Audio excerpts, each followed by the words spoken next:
Mahilig ka rin ba sa chicken inasal? Yung malinamnam at mapapa-unlimited rice ka pero ayaw mong mag-ihaw at ayaw mo rin mausukan? Mas magluto tayo ng chicken inasal sa kawali. Mas pinadali at mas pinasarap pa sa mga simpleng sangkap. Una, ihanda ang chicken quarter leg. Hiwa nito para mas manuot ang mga panlasang ilalagay natin. Sa isang bowl, ilagay ang toyo, asukal, suka, luya, bawang, tanglad, asin at paminta. Haluin ito hanggang sa matunaw ang asukal. Lagyan ulit ng tanglad, tsaka ilagay ang pinagsama-samang mga sangkap. Ibabad ito ng 1 hanggang 2 oras. Habang binababad ay gumawa tayo muna ng atsuete oil pampakulay sa ating inasal. Magpainit ng mantika, tsaka ilagay ang atsuete seed, lutuin hanggang sa lumabas ang kulay nito. Iset aside. And after 2 hours, prituhin na natin ang manok ng 5 minuto. Iset aside ang pinambabad natin. Baliktarin at prituhin din ang kabilang side ng another 5 minutes. Muling baliktarin at ngayon ay ibalik ang pinambabad natin. Pakuluan ito hanggang sa matuyuan. At para mas lalong kumapit at manuot ang pampalasa, baliktarin para magpantay ang lasa. At kapag tuyo na, pahiran ng atsuete oil both side. At ayan na, luto na ang ating chicken inasal sa kawali. Ihanda ang bagong saing na kanin. Amay rice mula sa Grain Smart bigasan. Tapos papartneran mo pa ng paborito kong Grain Smart coffee, kapeng gawa sa bigas. So paano? Tikman na natin ang luto ni Dali. At yan, luto na ni Dali ang chicken inasal sa kawali. Yan no. Grabe, habang niluluto pa lang to yung aroma, yung amoy niya, napakabango. Dahil sa tanglad. Tapos yun. So sa mga nakapanood, pwede na kayong mag-inasal ng sa kawali. Hindi na yung iniiwaw. At syempre, sasamahan pa rin natin yung Grain Smart coffee na gawa sa brown rice kape. At syempre, yung ating rice na napakasarap, napakabuhag, napakaputi, Grain Smart rice. So bago tayo mag-start, pray muna tayo. Masalamat po sa mga biyaya ito. Pakibas-basan po sa pangalan po ni Jesus. Amen. Excited now. First bite.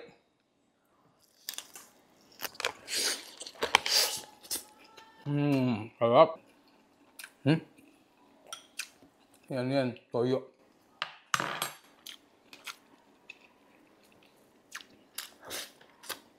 Ang tanglad.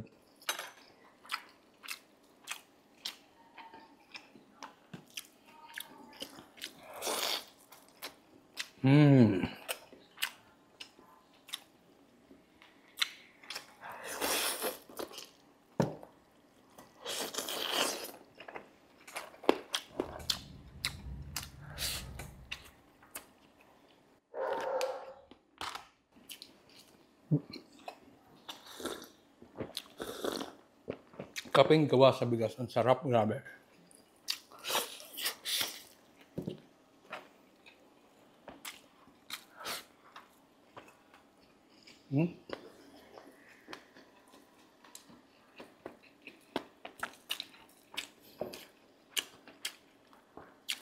Masarap pa to sa ano? Inasal? Nanunuot ng gusto hanggang sa loob, kaloob-looban yung ano, mismong lasa.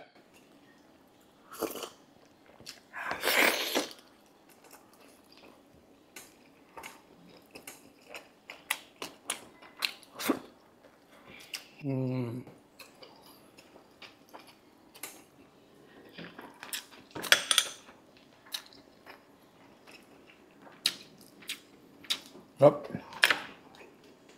Ang sili.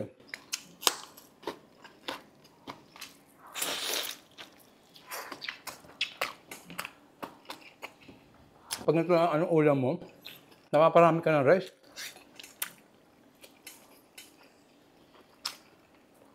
Ang sarap pa ng rice. Buwaghag, maputi.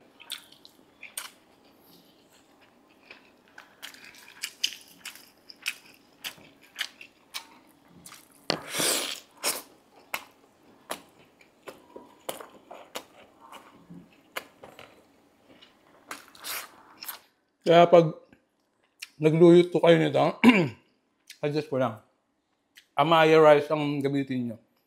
Mapapa-unlimited rice ka ng napakarami.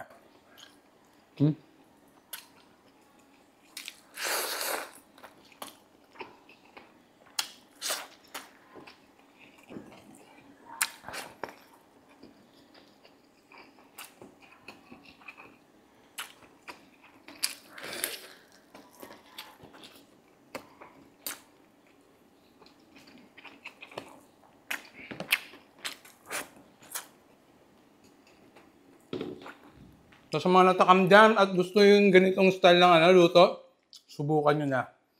Sundan nyo lang yung step ni Dali. Dali lang naman, di ba? Tapos sa mga gustong makatikim nito, comment section lang. Grabe, ang sarap. So, pwede kayong uminom nito ng umaga, tanghali, gabi, kahit bago matulog kasi decaffeinated siya at saka low in calories. Yan. So, paano? Ganito na lang. Alam.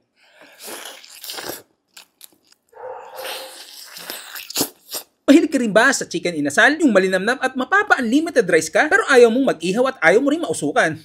Mas magluto tayo ng chicken inasal sa kawali. Mas pinadali at mas pinasarap pa sa mga simpleng sangkap. Una, ihanda ang chicken quarter leg. Hiwa nito para mas manuot ang mga panlasang ilalagay natin. Sa isang bowl, ilagay ang toyo, asukal, suka, luya, bawang, tanglad, asin at paminta. Haluin ito hanggang sa matunaw ang asukal. Lagyan ulit ng tanglad, tsaka ilagay ang pinagsama-samang mga sangkap. Ibabad ito ng 1 hanggang 2 oras. Habang binababad ay gumawa tayo muna ng atswete oil pampakulay sa ating inasal. Magpainit ng mantika, tsaka ilagay ang atswete seed, lutuin hanggang sa lumabas ang kulay nito. Iset aside. And after 2 hours, prituhin na natin ang manok ng 5 minuto. Iset aside ang pinambabad natin. Baliktarin at prituhin din ang kabilang side ng another 5 minutes. Muling baliktarin at ngayon ay ibalik ang pinambabad natin. Pakuluan ito hanggang sa matuyuan. At para mas lalong kumapit at manuot ang pampalasa, baliktarin para magpantay ang lasa. At kapag tuyo na, pahiran ng atswete oil both side. At ayan na, luto na ang ating chicken inasal sa kawali. Ihanda ang bagong saing na kanin. Amay rice mula sa Grain Smart Bigasan. Tapos papartneran mo pa ng paborito kong Grain Smart Coffee, kapeng gawa sa bigas. So paano? Tikman na natin ang luto ni Dali.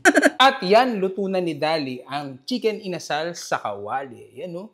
Grabe, habang niluluto pa lang to yung aroma, yung amoy niya, napakabango. Dahil sa tanglad.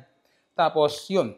So, sa mga nakapanood, pwede na kayo mag-inasal ng sa kawali. Hindi na yung iniiwaw. At syempre, sasamahan pa rin natin yung Grain Smart Coffee na gawa sa brown rice kape.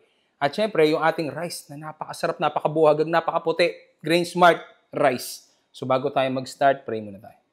Masalamat po sa mga biyaya ito. Pakibasbasan po sa pangalan po ni Jesus. Amen. Excited now. First bite.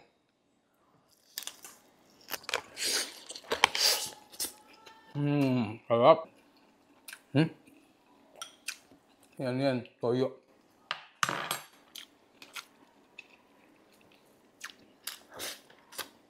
Yung tanglad.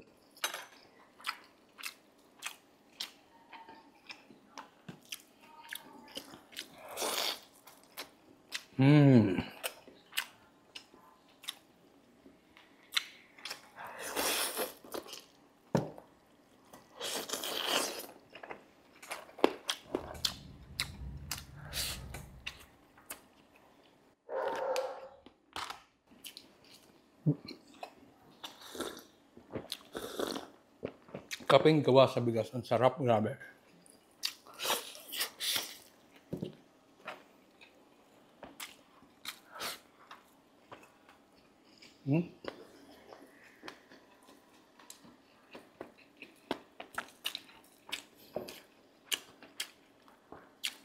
Masarap pa to sa inasal.